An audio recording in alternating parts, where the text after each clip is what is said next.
Hi there, this is a quick video just to show you how to use the cheat sheets for the latest social media image sizes.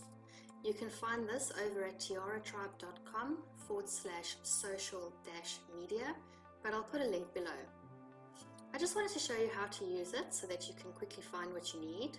Here's a list of all the social media platforms, and I've actually created a list of all the different images that you can actually use on that platform, and also the recommended display sizes in pixels.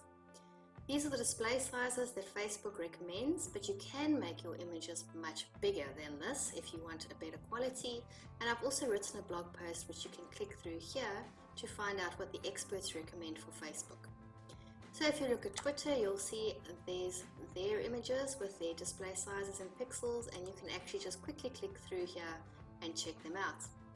What I also did was I added a paper size chart here in case you need to check that in inches, centimeters, millimeters, and pixels, and there's all the different paper sizes that you might need. And there might be something coming exciting here soon. I'm busy working on it. So enjoy it. Enjoy creating your graphics, and I'll see you over at the blog.